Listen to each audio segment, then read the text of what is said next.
네, 한 꿈의 귀요미 라세진 강도사입니다. 오늘은 같은 집 다른 길이라는 제목으로 말씀을 나누도록 하겠습니다. 저는 세상을 바꿀 사역자가 될 줄 알았습니다. 왜냐하면 제가 가진 은사가 있기 때문이에요. 저는 굉장히 특별한 은사가 있는데요. 그 은사는 저희 아버지 교회에서 이제 교사를 하고 있을 때 제가 청소년부 선생님이었습니다. 그리고 찬양팀을 맡았었는데 이 아이들과 이렇게 막 찬양팀 연습을 하고 교제를 하고 하다가 아이들이 너무 배고프다는 거예요. 그래서 잘 됐다. 그러면 이제 뭐 먹자 해서 이제 슈퍼에 가서 이렇게 라면 10봉지를 사왔습니다. 그래서 라면 10봉지를 같이 7명 친구들이랑 끓여 먹다가 살짝 부족하더라고요. 그래서 이제 옆에 이제 계란집도 있어가지고 그럼 다음에 먹을 때는 우리 계란도 같이 하자 해서 계란 한 판과 라면 10개를 7명의 친구들이 항상 같이 먹었습니다. 저는 그 계란말이 할 때 그 계란 한 판으로 하면 그렇게 계란말이가 커지는 줄 몰랐거든요. 계란말이가 엄청 어마어마해지더라고요. 그래서 그거를 이제 15개씩 2번 해가지고 이렇게 계란말이 이만한 거를 그 7명 친구들이랑 나눠 먹었습니다.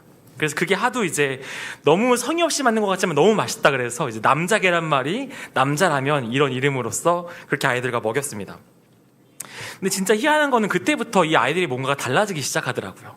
아이들이 어느 순간부터 저에게 마음을 열어줍니다. 그리고 그동안 이야기하지 않았던 가정에 대한 이야기들과 부모님에 대한 이야기들과 기도 제목들, 지금 너무 필요한 것들이 있다라고 이야기하면서 막 울면서 막 저에게 그런 마음을 나눠주는 거예요.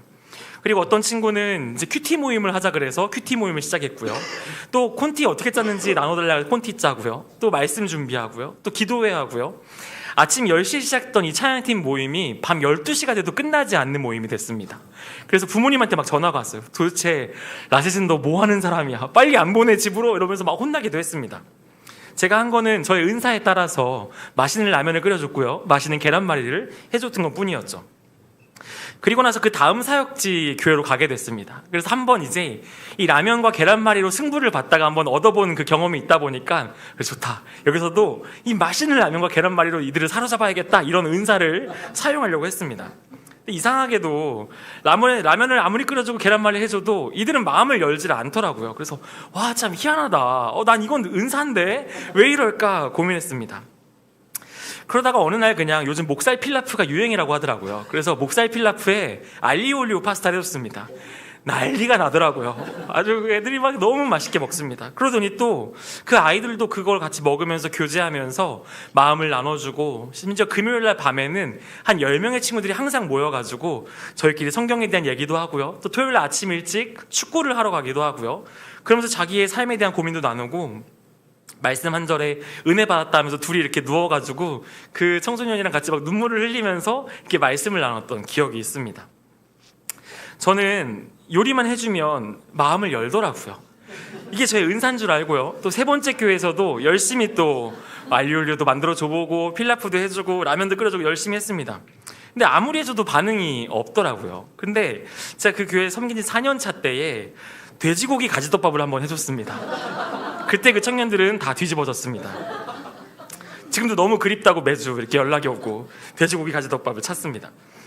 저는 제가 세상을 바꿀 사역자가 될 줄 알았습니다. 왜냐하면 저에게 특별한 은사가 있었기 때문이에요.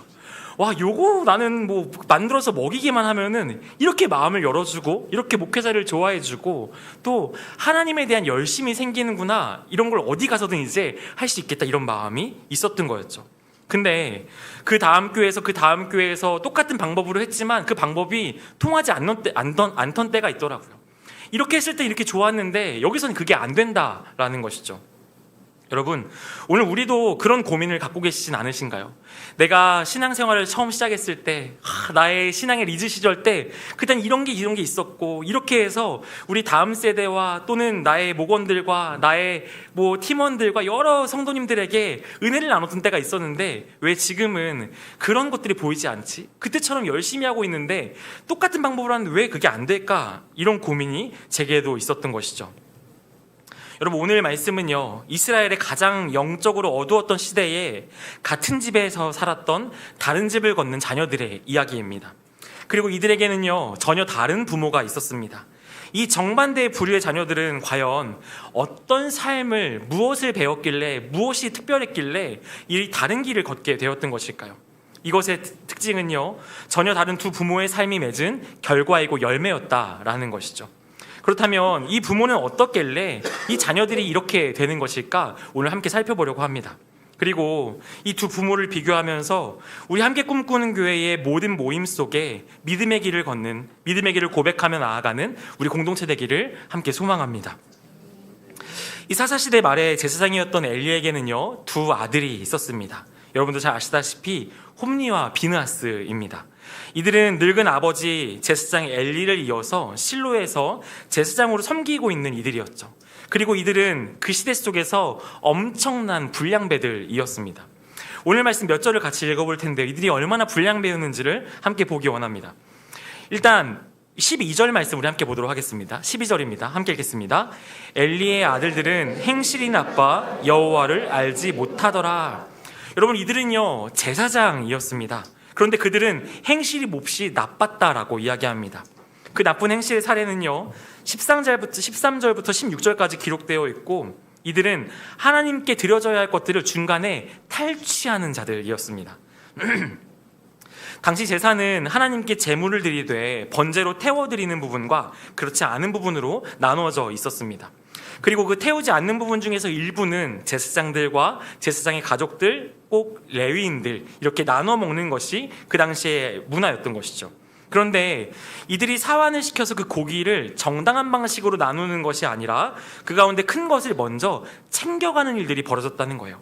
심지어 하나님에게 번제로 드린 후에 남은 것을 먹어야 하는 것이 법이었는데 오늘 그들은 번제로 드리기도 전에 좋은 부위를 먼저 챙겨갔다라는 거예요. 오늘 사환은 이렇게 이야기합니다. 우리 15절 같이 읽겠습니다. 15절입니다. 기름을 태우기도 전에 제사장의 사환이 와서 제사 드리는 사람에게 이르기를 제사장에게 구워드릴 고기를 내라. 삶은 고기를 원하지 아니하고 날 것을 원하신다 하다가 엘리의 두 아들은요 이 삶은 고기를 싫어했던 것 같습니다. 그래서 하나님께 드려지기도 전에 제물에 구워 먹기 좋은 부위를 내놔라 하고 요청하고 있는 거죠. 사람들은요 제사를 그렇게 드리면 안 됩니다 라고 이야기했습니다. 그런데 그렇게 항의했지만 소용이 없었죠. 그때 사환이요 이렇게 대답합니다. 16절입니다. 그 사람이 이르기를 반드시 먼저 기름을 태운 후에 내 마음에 원하는 대로 가지라. 그렇게 하면 그가 말하기를 아니라 지금 내게 내라. 그렇지 아니하면 내가 억지로 빼앗으리라 하였으니, 사환이 이야기합니다. 아니 이것을 삶은 고기를 가져가는 것이 옳지 않습니까? 알겠으니까 좀만 기다려주세요. 삶아서 드릴게요 하니까 뭐라고 하냐면요, 아니다, 나는 생고기를 원한다. 그리고 나에게 주지 않으면 이제 내가 그것을 빼앗아가겠다라고 이야기하는 것입니다. 여러분, 이 대사, 이 말은요 그 지역 불량배나 아마 나쁜 드라마나 영화 속의 나쁜 악역이 그 악한 말로써 했던 어떤 그런 대사 같습니다. 그런데 이 말은 지금 누가 하고 있냐면요 바로 제사장들 사환이 하고 있다라는 것이죠. 하나님께 드리는 제사와 예배를 준비하고 섬기는 이들의 입에서 나온 말들이 오늘 위와 같았다는 것입니다. 성경은 이 엘리의 아들들에 관하여 이렇게 요약하고 있습니다. 우리 17절 함께 읽겠습니다. 이 소년들의 죄가 여호와 앞에 심히 크면 그들이 여호와의 제사를 멸시함이었더라. 여러분, 그들은요 여호와 하나님을 알았습니다. 나름 제사장 집안이었기 때문에 또 사람들에게 제사를 지도해야 했기 때문에 하나님에 대한 지식, 예배에 대한 지식, 어떻게 행동해야 되는지 이런 지식들은 그들이 가지고 있었을 것입니다.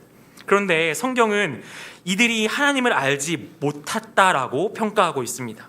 또 이들은 제사장의 직분을 감당하고는 있었는데 성경은 이들이 여호와 앞에 심히 큰 죄를 지었다고 평가하고 있는 것이죠. 홈니와 비느하스의 삶을 보면 이들은 소명을 가지고 제사장이 됐다고 보이지가 않습니다. 그저 혈통과 그의 아버지의 안내를 따라서 종교적인 직업으로 그 자리에 오른 것이 바로 홈니와 비느하스였던 것이죠. 엘리는 아주 능력 있는 아버지였습니다.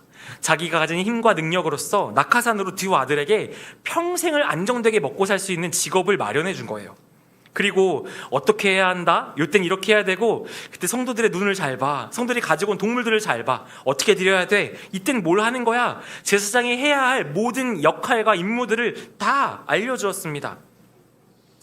그 모든 것들을 다 잘 알려주었던 아주 신실한 아버지처럼 보였지만 그가 이 엘리 제사장이 두 아들에게 가르치지 못한 것이 있었습니다. 그것이 무엇입니까? 바로 하나님을 알려주지 않았다라는 거죠.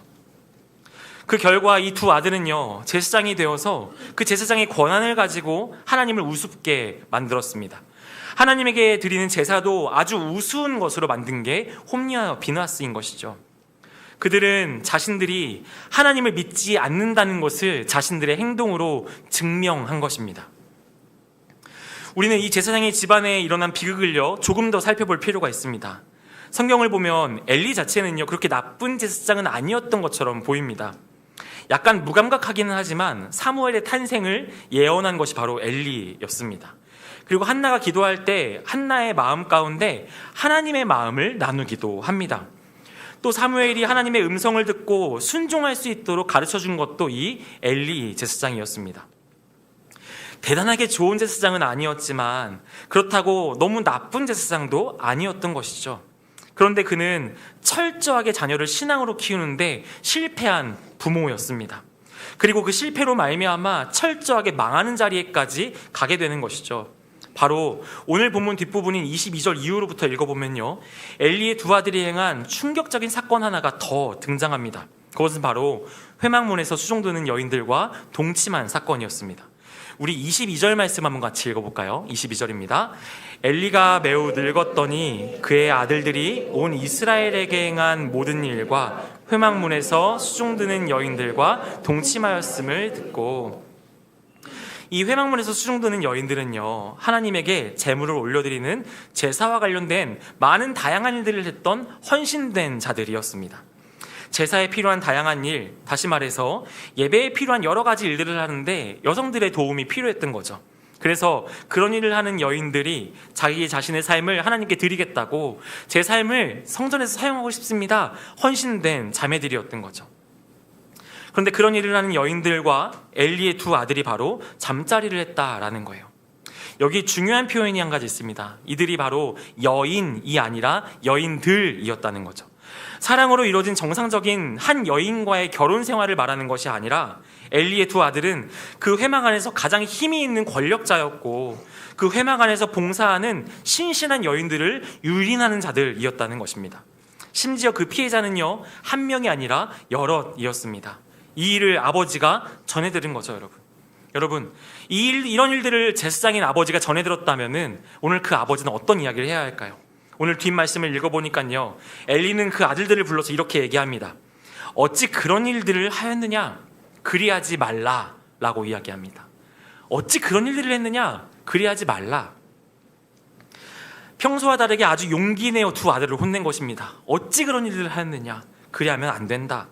그런데 여러분, 그 엘리의 두 아들 홈리와 비느하스는 자기들의 아버지의 말을 듣지 않습니다. 들은 채도 하지 아니하고 아버지의 말을 무시합니다. 여러분, 아버지 엘리는 이럴 때 어떻게 해야 됐을까요? 신정국가였던 그 당시에 엘리는 제사장이면서 정치 지도자였던 사사이기도 했습니다. 정상적이라면 그 두 아들의 제사장 직분을 박탈시켜야 하는 게 정상인 거죠. 그렇게 함에도 백성에게 본이 되지 않는 이 두 아들을 엄벌에 처해야 합니다. 감옥에 넣어서 하나님께 범죄한 이 모든 것들에 대한 책임을 물어야 했을 것입니다. 다시는 그렇게 하지 못하도록 엄벌에 처하며 혼내며 이들에게 책임을 주어야 하는 것이죠. 그런데 여러분, 엘리는 그렇게 하지 않았습니다. 엘리는 어찌 이런 일들을 하였느냐? 그렇게 하면 안 된다 라고 이야기했던 거죠. 몇 마디의 말로 그들을 타일러봤지만 듣지 않으니 그냥 포기하는 것이 엘리의 모습입니다. 이후 하나님께서는요, 엘리에게 선지자를 보내서 그 집의 멸망에 관련된 예언들을 하십니다. 우리 29절 말씀 한번 같이 읽어볼까요? 그 하나님의 선지자가 엘리에게 하는 예언입니다. 함께 읽겠습니다. 너희는 어찌하여 내가 내 처소에서 명령한 내 재물과 예물을 밟으며 내 아들들을 나보다 더 중히 여겨 내 백성 이스라엘이 드리는 가장 좋은 것으로 너희들을 살찌게 하느냐? 이것이 바로 아버지 엘리의 죄입니다. 두 아들을 하나님보다 더 사랑한 것이죠. 자식들을 너무나 소중히 여겼습니다. 악한 아들이고 행실이 소문난, 악한 행실이 소문난 아들이었지만 그 두 아들을 엘리는 사랑했던 것이죠. 엘리의 두 아들 때문에 제사가 망가졌습니다. 사람들은 여호와 하나님의 공의가 보여져야 할 그 제사장이 저렇게 살고 있음에도 징계하지 않으시는 하나님을 바라보면서 하나님의 존재와 하나님의 공의를 의심하기까지 했던 것이죠. 엘리는 이 모든 것을 알고 있었는데도 아무런 조치를 하지 않았습니다. 왜 그랬을까요? 그 이유는 한 가지입니다. 29절은 이야기합니다. 내 아들들을 나보다 더 중히 여겨. 여러분, 무슨 뜻입니까? 자식을 하나님보다 더 사랑했다라는 것이죠. 여러분, 사랑한 것이 죄입니까? 사랑을 많이 했다는 것이 죄입니까? 오늘 엘리는 하나님보다 더 자식들을 사랑한 죄를 지었다고 오늘 하나님이 말씀하고 계신 것입니다. 부모인 우리는 엘리의 선택과 두 아들의 모습, 그리고 이 이야기 결국에 나오는 하나님의 심판을 다 살펴볼 수 있습니다. 그리고 이것들을 삶에 적용해야 하는 것이죠. 물론 자식은요, 부모에게 너무나 소중한 존재입니다. 너무나 귀한 존재이죠. 저는 그 아이들을 사실 좋아하지 않았습니다. 왜냐하면 너무 무서웠어요. 이 쪼꼬맹이를 만지다가 어떻게 잘못 만지면 고장날까봐 너무 무서웠습니다. 그런데 이 자식이 제 품에 안겨 있는 게 너무 기적 같더라고요. 그리고 이현이는 조금 일찍 태어나게 돼서요, 너무나 작게 태어났어요. 그래서 이 수건 하나에 다 둘려져 있는 이 조그만한 아기가 정말 너무나 귀엽고 사랑스러웠습니다. 그리고 이제는 이 아들이 커가지고요, 이젠 저랑 대화도 하고 말도 합니다.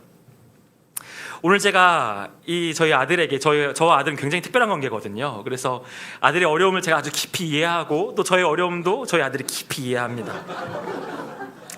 그래서 오늘 이제 씻고 나오면서 이현이에게 그랬습니다. 이현아, 아빠 오늘 설교여서 너무 떨려, 이렇게 이야기했습니다. 그래서 당연히 제 아들이 아빠 너무 힘들겠다, 아빠 진짜 힘들지, 내가 안아줄까, 아빠 어떻게 위로해줄까, 이럴 줄 알았습니다. 그러니까 밥을 먹고 있다가 저를 한번 딱 보더니 엄마를 보면서 엄마가 아빠 좀 도와줘, 이렇게 이현이가 말을 하더라고요. 제가 기대했던 반응들은 아니었습니다. 그리고 교회 오면서도 시트에 앉아서 계속 요즘 유치부에서 부르고 있는 말씀 암송 챈트를 계속 부르더라고요. 말씀 부르면서 어디 말씀 상반절 이렇게 하더라고요. 너무 귀여웠습니다. 그런데 여러분, 만약에 이현이를 살리기 위해서 생명이 필요하다 한다면요, 저는요 아주 기꺼이 또 감사하게 제 생명을 내어 드릴 것입니다. 알겠습니다, 가져가십시오, 할 수 있을 것 같습니다. 그만큼 저에게는 자녀가 너무 소중하기 때문인 것이죠. 그래서인지 많은 경우에 부모에게 자녀는요, 하나님보다 더 사랑하게 되는 우상이 될 때가 많다라는 것입니다. 그리고 아마 오늘 이 자리에는 아직 자녀가 없는 분들은 다행이다, 그래도 나는 아직은 괜찮아, 이런 마음 있으실 수 있을 것 같아요. 여러분, 근데요, 그런 분들에게도 질문하고 싶습니다. 여러분, 자녀가 없으면요 우상이 없을까요? 절대 그렇지 않은 것이죠. 우리 모두는 누구나 다 우상을 만들어내고 그 우상을 섬기고 있습니다. 때로는요, 강아지나 고양이가 나의 우상이 되기도 하고요. 열심히 수고했으니 난 당연히 이런 보상을 받아야지라는 그 합리화가 나의 우상이 되기도 하고요. 나 자신일 수도 있고 또 주변 사람들의 평가와 그 평판이 나의 우상이 되기도 합니다. 그 외에 어떤 것이어도 여러분 상관이 없습니다. 하나님보다 더 중요한 것, 하나님보다 더 소중한 것, 하나님보다 더 사랑하는 것, 하나님의 영광과 이름을 가리는데도 불구하고 내가 너무 사랑하기 때문에, 내가 너무 소중히 여기기 때문에 내가 그것을 가져야만 하는 것, 내가 지키고 싶은 것, 그 모든 것이 다 우상인 것이죠. 오늘 그 엘리에게 있는 것, 내가 너무 몹시 사랑하기 때문에 어쩔 수 없는 것, 그 아들이 바로 오늘 말씀에 나온 홈리와 비느하스, 그 두 아들인 것입니다. 여러분, 엘리가 하나님보다 그 두 아들을 사랑한 결과가 무엇일까요? 여러분들은 다 이 이야기의 결론을 알고 계실 것입니다.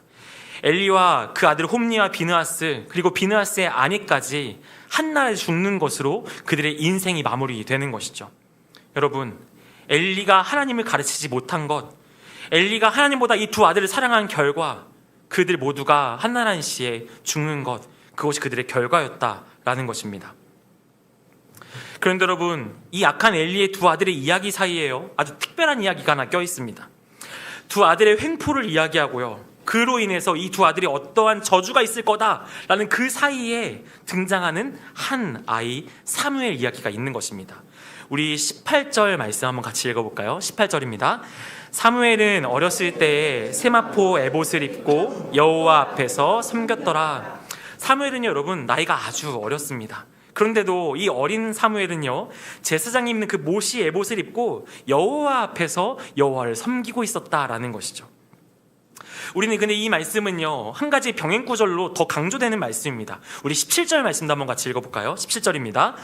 이 소년들의 죄가 여호와 앞에 심히 크면 그들이 여호와의 제사를 멸시함이었더라.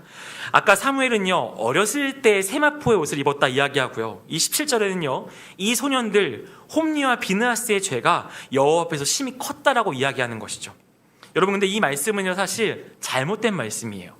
왜냐하면 이 소년들은요, 절대 여호와 앞에 제사장으로 설 수가 없습니다. 왜 그럴까요? 그 당시 문화 가운데에서 제사장은 나이가 30이 넘어야 합니다. 30이 넘어야 공식적으로 사람들 앞에서, 대중 앞에서 하나님의 말씀을 전하고 예언할 수 있는 것이죠. 그렇기 때문에 이 홈리와 비느하스가 소년이었다는 것은 말이 되지가 않습니다. 그러나 오늘 하나님께서는 홈리와 비느하스와 사무엘을 비교하시며 이 어리석은 자들은, 이 어리석은 자들의 죄는 여호와 앞에 심히 컸다라고 이야기하고요, 나이가 어렸던 사무엘은 어렸음에도 불구하고 그는 세마포를 입고 여호와 앞에서 여호와를 섬기는 자였다라고 강조하고 있는 것이죠. 그렇게 나쁜 놈들이 있을 때에 이렇게 선한 아이가, 이 어린 아이가 나타났다는 것입니다. 이 두 자녀들 가운데 이야기는 아주 대조적인 것입니다. 사무엘은 아주 신실하게 하나님을 섬겼습니다. 사무엘은 아직 부모였고 아직도 어렸었고 부모를 떠나 있던 아들이었던 거죠. 엘리의 두 아들과 비교할 수 없이 약한 자였습니다. 그런데 이 아이는 그 모든 상황을 뚫고 하나님 앞에 하나님을 예배하는 자로 자라가고 있었다라고 말씀이 이야기하고 있는 것입니다. 우리는 사무엘이 아주 원래부터 특별한 자였을 거야, 이렇게 생각할 수도 있을 것 같아요. 하지만 여러분, 그렇지 않습니다. 유년기를 보내고 있는 이 사무엘은 특별한 사람이 된 것은 그가 특별한 사람이었기 때문에가 아니라 그가 받았던 특별한 양육의 결과였던 것이죠. 유년기에 그럼 누구에게 영향을 받았을까요? 자기 자식도 잘 키워내지 못한 엘리의 영향을 받아서 이렇게 된 것일까요? 그렇지 않습니다. 바로 그 부모의 영향이었습니다. 어린 사무엘의 뒤에는 믿음의 어머니 한나가 있었다라는 거죠. 여러분, 불임이었던 한나는요, 사무엘을 기도로 얻었습니다. 그녀는 아들을 얻게 되면 이 아들을 하나님께 드리겠다는 서원을 했습니다. 그리고 나서 아들이 태어나자 실제로 그 아들을 하나님께 드린 것이죠. 아이들 위해 한나가 할 수 있었던 것은요, 매년 제사를 드리러 실로에 올라갈 때 사무엘의 키에 맞는 작은 겉옷을 지어서 입혀주는 것뿐이었습니다. 그런데 사무엘은 이 유년기를 지나며 하나님을 섬기고 그 하나님의 뜻대로 새로운 왕정시대를 여는 자로 준비되고 있었다라는 것이죠. 여러분, 우리는 이 이야기가요, 남의 이야기라고 너무 쉽게 생각하는 경향이 있어요. 불임이었던 한나가 서원을 할 때야 원래 자신에게 없던 것이니 드리겠다고 어렵지 않게 얘기했을 거라고 생각할 수 있는 거예요. 그런데 여러분, 실제로 아이가 없어서 그렇게 기도했는데 드디어 아이가 생겼습니다. 그리고 그 아이가 태어난 것이죠. 그리고 그 아이가 자기의 젖을 물고 자라고 있습니다. 얼마나 사랑스러울까요? 얼마나 이뻤을까요? 그리고 이제 6살쯤 되니까요, 함께 대화할 수 있는 아이가 된 거예요. 이제 엄마라고 이야기하고요, 엄마 나 어디 가고 싶어, 나 뭐 하고 싶어, 난 엄마가 이래서 너무 좋아, 여러 가지 이야기들을 엄마에게 들려줍니다. 얼마나 사랑스러웠을까요? 이런저런 이야기를 하며 너무나 행복한 시간을 보내고 있는데 약속한 기한이 다가온 거예요. 이 아들을 1년에 한 번밖에 갈 수 없는 실로 그 제사장의 집에 맡기는 것이 과연 쉬운 일이었을까요? 과연 쉬운 선택일까요? 그렇지 않은 것이죠. 한나에게 사무엘은요, 생명보다 귀한 아들이었습니다. 그리고 한나 자기의 모든 인생의 성패가 이 아들에게 있다라고 고백할 수밖에 없는 게 한나의 인생인 것이죠. 그런데 그 하나님께 드리겠다는 그 서원 때문에 1년에 한 번밖에 볼 수 없는, 1년에 한 번밖에 만날 수 없는, 만질 수 없는 그 실로 제사장의, 늙은 제사장에게 아들을 맡긴다는 것, 여러분, 이것은 상상하기도 힘든 어려운 일입니다. 그런데 여러분, 한나는요, 그 놀라운, 그 어려운 일을 해냅니다. 어떻게 그럴 수 있었을까요? 바로 그녀는 기도하는 여인이었기 때문이에요. 그녀는 찬양하는 여인이었기 때문입니다. 그녀는 하나님께 드린 그 서원에 신실하게 반응하고 그 서원에 신실하게 임했습니다. 그리고 곧 떠나게 될 아들에게, 그 떠나게 될 아들을 위해 함께하는 모든 시간 동안 그녀 자신이 알고 있었던 하나님에 대한 모든 지식을 다 알려줬던 것이죠. 사무엘아, 엄마는 사실 자녀를 낳을 수가 없었어. 엄마가 왜 그런지 모르겠어. 근데 자녀가 진짜 안 생기더라. 그래서 엄마 물론이고 우리 아빠도 힘들었고 정말 우리 가족이 너무나 어렵고 정말 비참했었어. 근데 엄마가 하나님께 기도하러 무릎 꿇었는데 하나님께서 응답을 주셨다. 그리고 태어난 게 바로 너야, 사무엘아. 엄마는 너를 하나님께 받았다고 믿어. 그리고 엄마가 하나님과 약속한 게 있어. 뭐냐면 내가 너를 너무 사랑하지만 너의 주인은 엄마가 아니라 하나님이라는 거야. 사랑하는 아들아, 너를 이제 6살이 되면 그 하나님께 널 내어드릴 건데 가서 엄마가 믿고 있는 이 하나님, 엄마를 붙들어 주시고 엄마를 위로하시고 엄마에게 생명을 주신 그 하나님을 너도 잘 섬겨야 한다. 그게 우리의 사명이야 라고 가르쳤을 것입니다. 그리고 매년 그 남편과 함께 실로에 올라갈 때마다 커진 사무엘을 만납니다. 그리고 그 사무엘에게 또 얘기했을 거예요. 사무엘아, 너 진짜 많이 컸다. 야, 엄마가 너 너무 보고 싶었는데 그래서 이 옷도 만들어 왔지. 너가 좋아하는 것도 많이 가지고 왔어. 이거 많이 먹어. 그리고 엄마가 너무 행복한 이유는 내가 가장 사랑하는 하나님이 너를 지키시고 보호하시는 게 너무 큰 행복이다. 엄마와 집에 함께하는 것도 너무 좋겠지만 너가 이곳에 있는 게 엄마의 기도 제목이고 엄마의 소망이야. 이게 바로 한나가 사무에게 가르쳤던 하나님에 대한 믿음이었습니다. 한나는 사무엘을 너무 사랑했습니다. 자신의 전부를 걸 만큼 사랑했습니다. 그러나 그녀에게는요, 사무엘보다 더 사랑하는 존재가 있었습니다.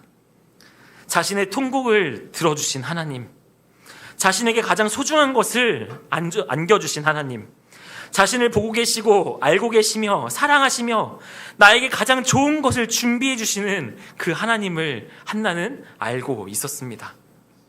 그녀는 하나님을 자신의 아들 사무엘보다 더 사랑하는 여인이었습니다. 어린 사무엘은 자신을 꼭 안으며 작별을 인사를 하는 그 어머니 한나를 통해 확인하게 됩니다. 엄마는 나를 진짜 사랑해.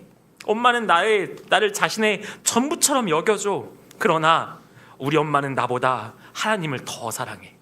우리 엄마는 나보다 하나님을 더 소중히 여기고 하나님과 약속을 더 중요하게 여기시는 분이야. 하나님은 그런 사랑을 받기에 합당한 분이시며 나에게도 그렇게 역사하는 분이셔. 이게 바로 사무엘이 고백했던 믿음인 것입니다. 사무엘은 엄마의 말과 행동을 통해서 하나님을 알게 된 거예요. 그리고 그는 새 시대를 여는 하나님의 구원의 통로가 되는 것이죠. 부모의 신앙이 말이 아닌 삶으로 자녀에게 전해진 것입니다. 자녀는 말이 아닌 부모의 삶으로서 신앙을 배우고 경험하게 되는 것이죠.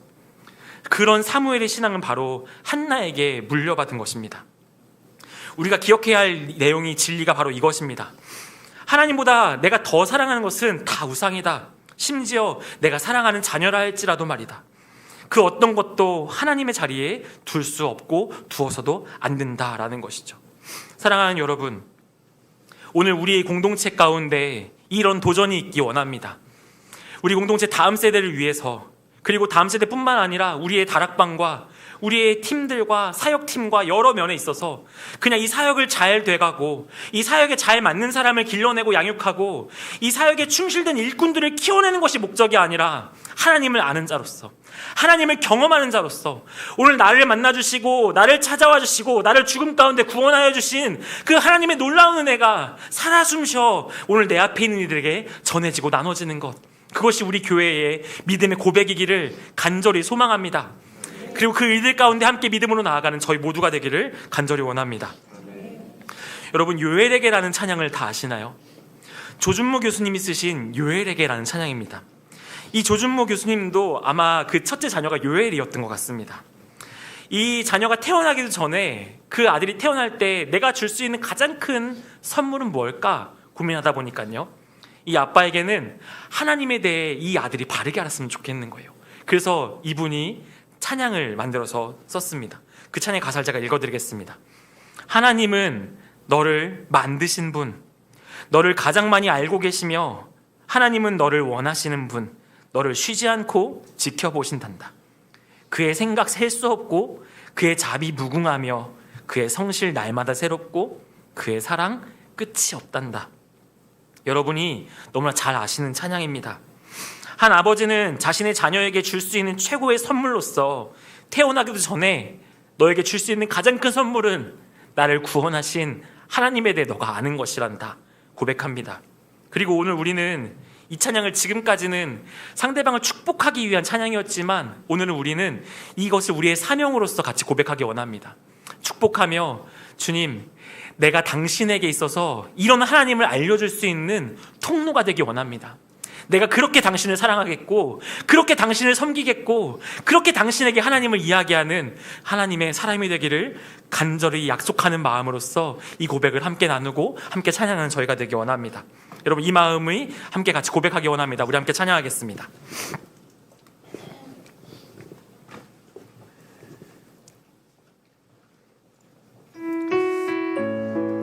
그냥 사역하는 법이 아니라 그냥 교회 문화를 알려주는 것이 아니라 정말 하나님의 사람이 되게 하기 원합니다라는 마음으로 우리 같이 이 시간 서로를 축복하며 같이 고백하겠습니다. 하나님은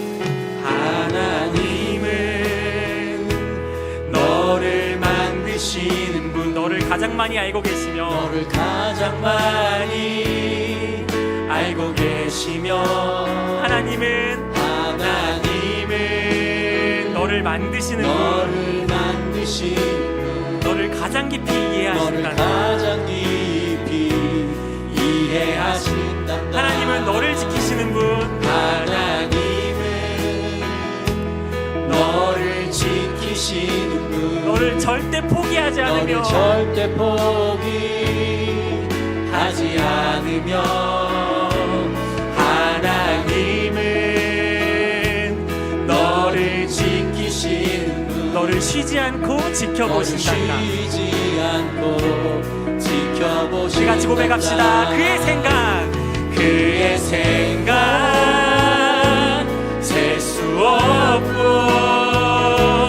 그의 자비 무궁하며 그의 성실 날마다 새롭고 그의 사랑 끝이 없다. 옆에 있는 분들 축복하며 찬양하겠습니다. 하나님 너를 원하시는 분, 너를 원하시는 분, 이 세상 그 무엇 그 누구보다 하나님은 너를 원하시는 분, 너와 같이 있고 싶어 너와 하신단다. 같이 있고 싶어 하신단다. 하나님은 너를 인도하는 분,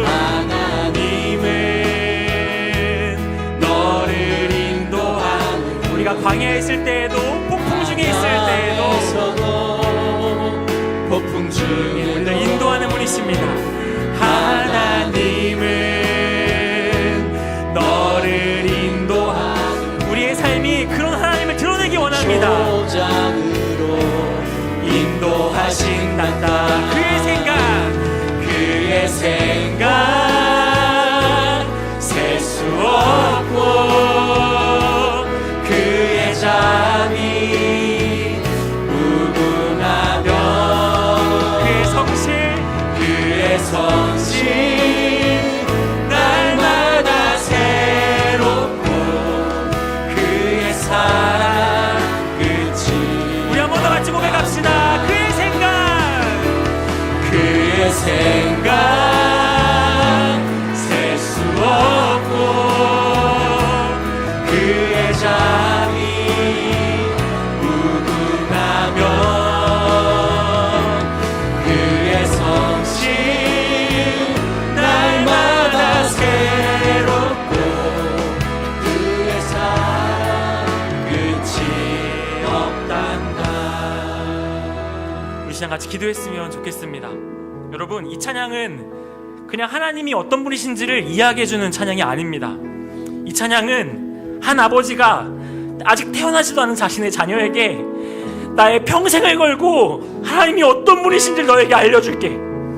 하나님은 너를 가장 많이 알고 계시고 너를 지키시는 분이시고 너를 포기하지 않은 분이시고 너가 광야에 있을 때에도 폭풍 중에 있을 때에도 너를 인도하여 푸른 초장으로 인도하는 분이셔. 나의 평생의 삶을 걸고 나의 사랑하는 아들아, 내가 너에게 이것을 알려줄게 라는 아버지의 고백이었습니다. 그리고 한나도 마찬가지로 고백합니다. 사무엘아, 내가 너를 너무 사랑하지만 나의 하나님을 너에게 알려주고 싶다. 나의 기도에 응답하시고 나의 눈물을 닦아주시고 나의 아픔과 절망의 자리 가운데 나의 생명을 지켜주신 그 하나님을 너에게 나누기 원한다. 우리 시간 같이 기도하기 원합니다. 하나님, 오늘 우리 교회가, 오늘 우리 다음 세대가, 우리의 다락방이, 우리의 이 관계가 그냥 교회에서 같이 예배드리는 관계로 끝나는 것이 아니라 여호와 하나님이 어떤 분이신지를 나눌 수 있는 관계가 되게 하여 주시옵소서. 우리 다음 세대에게 나의 삶을 통하여 그 하나님이 드러나고 그 하나님이 우리의 인생을 책임지심을 나눌 수 있는 우리가 될 수 있도록 역사하여 주시옵소서. 같이 기도하며 나아가도록 하겠습니다. 같이 기도하겠습니다. 사랑이 많으시고 내가 많으신 주님 아버지, 사랑하는 주님, 오늘 우리 교회 가운데에 특별한 기도 제목 한 가지가 있습니다. 아버지, 그냥 우리가 모여서 예배를 드리고 그냥 목장 모임을 진행하고 다락방을 진행하며 그냥 집에 있으면 진행하는 것으로 지나가는 예배가 아니라 그냥 함께 예배함으로 끝나는 모임이 아니라 여호와 하나님 앞에 우리의 삶이 무엇인지, 하나님이 우리의 삶 가운데 어떤 분이신지를 나눌 수 있는 그런 부모가 될 수 있도록, 그런 교사가 될 수 있도록, 그런 순장이 될 수 있도록, 그런 공기가 될 수 있도록 아버지 역사하여 주시옵소서. 아버지 하나님, 오늘 이 찬양을 지으신 원수 교수님께서 나의 자녀에게 나의 평생을 걸고 하나님이 어떤 분인지 알려주게 고백했듯이 내가 많은 거 물려주고 내가 많은 것을 가르쳐주고 좀 더 쉽게 살고 안정되게 살고 편안하게 사는 것을 알려주는 것이 아니라 나의 삶을 책임지신 여호와 하나님을 이야기할 수 있는 삶이 되게 하셨던 것처럼 아버지, 우리가 그런 교회 되게 하여 주시옵소서. 우리가 그 나의 고백이 있는 교회가 될 수 있도록 역사하여 주시옵소서. 아버지 하나님, 오늘 우리 안에 그런 믿음이 있게 하여 주옵시고 주님의 거룩한 뜻 가운데 나아가 아버지 우리 고백할 수 있지 않을 수 있도록 아버지 역사하여 주시옵소서. 아버지 하나님, 우리를 붙들어 주시고 그 말씀 앞에, 그 여호와 하나님 앞에 우리를 세워주시고 우리의 받은 은혜가 얼마나 큰지, 우리가 받은 은혜가 얼마나 귀한 소망인지 고백하며 나아갈 수 있는 저희가 될 수 있도록 아버지 역사하여 주시옵소서. 아버지 하나님, 그 주님의 은혜를 바라봅니다. 아버지 주님의 은혜를 올라오셔서 찬양합니다. 나의 삶이 하나님의 동시에를 드러낼 수 있는 부부가 되게 하여 주옵시고, 지금 나의 삶이 걷고 있는 길이 험로처럼 느껴지고 풍파 가운데 있다 느껴지지만 나의 자녀에게 또는 누군가에게 하나님의 살아계심을 드러낼 수 있는 나의 삶이 될 수 있도록 아버지여 역사하여 주시옵소서. 아버지 하나님,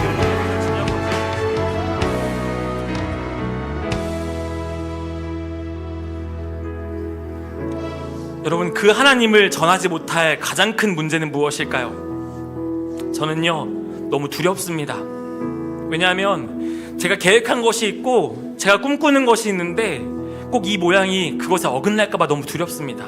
그래서 지금 당장 하나님이 이야기를 하기보다는 조금 더 빨리 도움이 될 수 있는 것, 조금 더 해답이 될 수 있는 것, 조금 더 명확한 답이 될 수 있는 것을 찾아 헤매서 그것들을 나누려 합니다. 그리고 누군가에게 받을 시선과 그 평판들, 또 가장 좋은 쪽으로 미움받지 않고 선택할 수 있는 것들, 저는 그게 너무나 두렵습니다. 그러나 여러분, 어떻게 해야 하나님을 이야기할 수 있을까요? 어떻게 해야 이 절망 앞에 있는 것, 이 풍파 속에 있는 것이 괜찮은 말들로, 괜찮은 가면으로 덮어지는 것이 아니라 하나님을 드러낼 수 있는 삶이 될 수 있을까요? 그것은 그 절망의 한복판에서 나를 찾아오신 예수님의 손을 붙드는 것입니다. 우리 주님은 신실하게 우리와 함께 하시고 그 어두움 속에서도 내가 너와 함께 한다라고 손을 내미시는 분이십니다.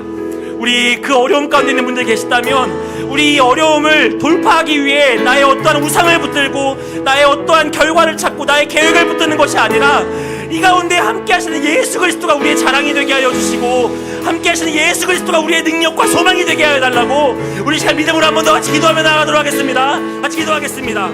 사랑이 많으시고 은혜가 많으신 주님 아버지, 주님, 꼭 우리가 지금 안개 속을 걷고 있는 것 같이 느껴집니다. 너무나 어렵고 두려운 가운데 서 있다고 느껴집니다. 그러나 주님, 이곳 가운데 길이요 생명이요 진리로 찾아오신 예수 그리스도를 바라볼 수 있도록 역사하여 주시옵소서.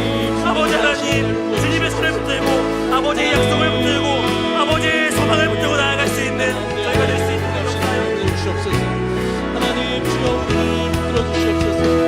연약한 우리를 붙들어 주시고 하나님 우리 삶 가운데 주님만을 따라가며 오로지 진리 되신 예수 그리스도만을 따라가는 우리 삶이 될 때 하나님께서 우리의 삶을 통하여서 우리 자녀에게 또 하나님 우리 주변 사람들에게 하나님의 놀라우신 은혜를 보여주실 것입니다. 하나님 저희를 붙들어 주시옵소서. 주님 저희를 붙들어 주시고 저희를 붙들어 주시옵소서. 불쌍히 여겨주시옵소서. 하나님 그 좁은 길 험한 길을 하나님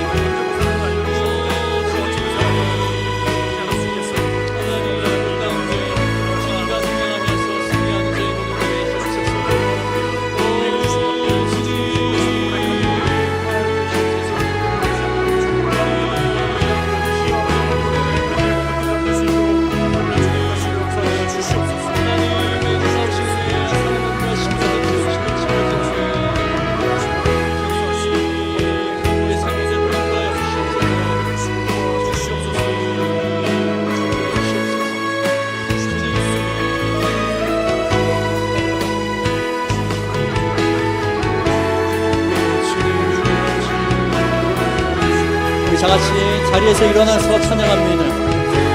안개 속에서 주님을 보내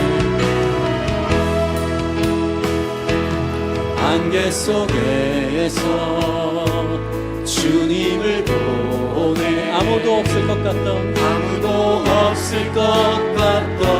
그곳에 손 내미셔서 나를 붙드네 손 내미셔서 나를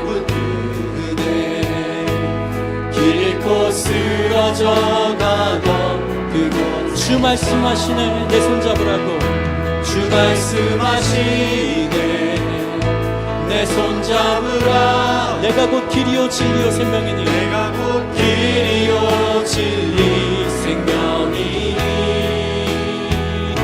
나 그 길을 보내 주 예비하신 곳 다른 길로 돌아서지 않은 예수의 길 그 좁은 길 나는 건네 주 손잡고 그 무엇도 두렵지 않네 주님 주신 약속 내게 있으니 세상의 길 그 험한 길 승리하네 성령으로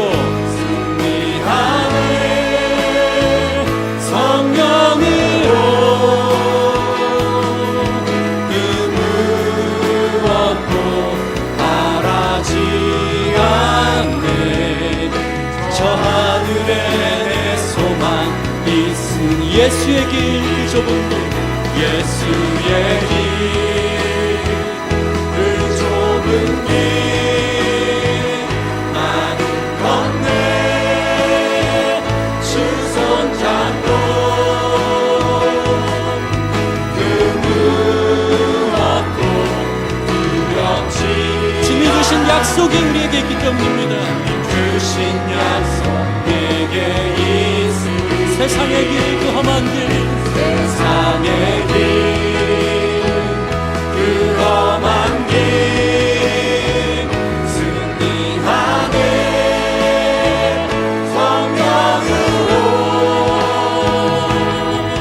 그 무엇도 바라지 않네 저 하늘에 내 소망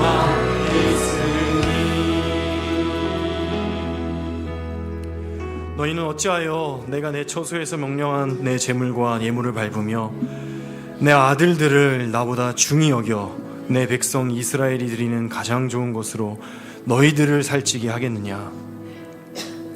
가장 사랑하기 때문에 자신의 손에 붙들고 하나님께 드리지 못했던 우리 엘리 제사장의 종말을 보게 됩니다. 은혜로 주신 또 선물로 주신 하나님의 은혜를 붙들고 그것이 전부인 것처럼 속아 그것을 주신 하나님을 바라보지 못했던 우리들의 모습을 주 앞에 올려드립니다. 가장 사랑하기 때문에 가장 안전한 길로 가장 마음 아프지만 하나님께 돌려드렸던 한나의 모습을 우리가 담기 원합니다. 그것이 가장 안전한 길이요, 평안의 길이요, 승리의 길임을 우리 마음 가운데 새기기 원합니다. 내 인생의 주인 되어주시는 하나님이 나의 인생을 인도해 가실 때 그것이 참으로 나에게 평안이고 위로이고 그것이 참된 회복임을 주님 안에서 경험하는 우리들의 복된 인생 될 수 있도록 주님 축복하시고 인도하여 주시옵소서. 이제는 우리 주 예수 그리스도의 은혜와 하나님의 사랑과 성령의 교통하심이 우리의 가장 소중한 것, 우리의 가장 우선순위를 하나님께 돌려드리기로 결단하고 돌아가는 모든 성도들 위해, 그 가정과 함께 꿈꾸는 교회 위에 이제부터 영원까지 함께 하시기를 간절히 축원하옵나이다. 아멘.